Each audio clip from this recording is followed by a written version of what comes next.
Наместо да бидат заштитени, 3 деца од домот 25 мај станале жртва на сексуална експлоатација и трговија со луѓе. Едно од девојчињата кој има само 13 години останало бремено, а деновиве абортирало. Барало помош и пријавувало дека е силувано, но никој не им верувал. Грозоморниот случај го обелоди на Европскиот центар за права на ромите, откаде ги тужат македонските институции за системска негрижа и за дискриминација.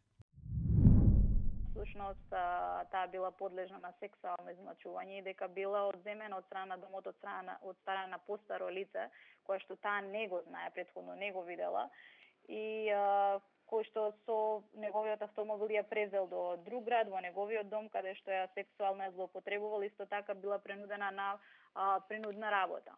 Дилемата е дали некој потврлил во системот на грижа за овие деца, бидејќи девојчето ги пријавувало сексуалните злоупотреби. Девојката исто така ни кажа дека во домот веќе ги информирала нејзините воспитувачки, дека истите тие и нејзиниот старател, поради тоа што таа има назначено старател од страна на Центарот за социјална работа, тие рекле дека не е ништо и дека ќе помине. Одговор од страна на старателот добивме дека се во ред со девојката, дека нема никаков проблем. Од Министерството за труд и социјална политика веќе формирале комисија која ќе испитува дали имало институционални пропусти. Ако се утврди грешка во работата на социјалниот работник, Министерството ќе покрене дисциплинска постапка и прекршошна пријава. Министерството тврди дека сексуалните злоупотреби се случувале надвор од домот, а отсуството на девојката секогаш било пријавувано во полицијата. Се обидовме неколку пати да стапиме во контакт со директорот на 25 мај, но нашите обиди беа залудни.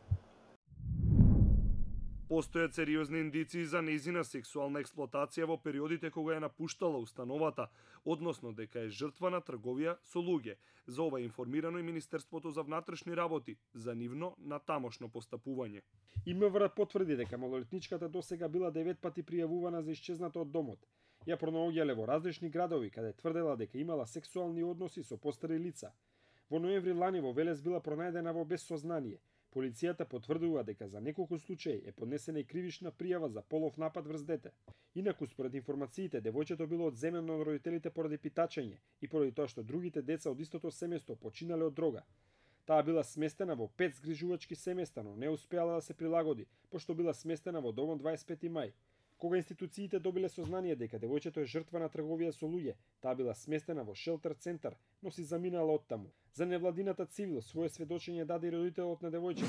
Оние треба као социјални работник што ги грижат девојчето, да ми ја враќаат девојчето, да ми ја носат у Чичино село сакам. И да не биде више овие работи вака. Онако стои пак таму Ранка Милановна, пак ќе остане времено. Од Европскиот центар за права на ромите сметаат дека овие деца не смееле да бидат одземени од родителите. Сите девојчиња имаат живи родители, значи овие не се девојчиња без родители. Кога родителите оделе да бараат право на посета на своите ќерки, тогаш дознавале, од домот им било кажано дека не знаат каде се девојчињата. Значи токму на тој начин ние имаме дознаено дека всушност овие девојчиња се исчезнати, поради тоа што во полиција не постоел официјален извештај од страна на домот дека девојчињата се исчезнати подолго време. И сега што се случувало надвор од домот, ние веруваме на тоа што самите девојчиња го кажуваат. И тие се премногу травматизирани и некои детали не може да ги опишат на начин на кој што ги чувствуваат. Девојчињата токму тоа го имаат кажано дека биле сексуално злоупотребувани.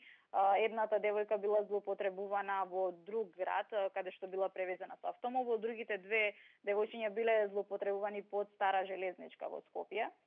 Со тоа што едната девојка разбравме дека останала и бремена.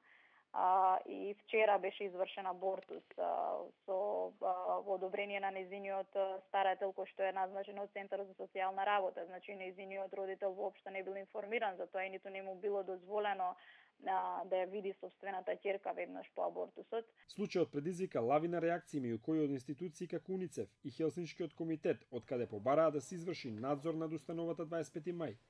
Од Хелсиншки велат дека во случајот треба да има кривичен прогон на сите инволвирани, и тоа за кривично дело трговија со дете.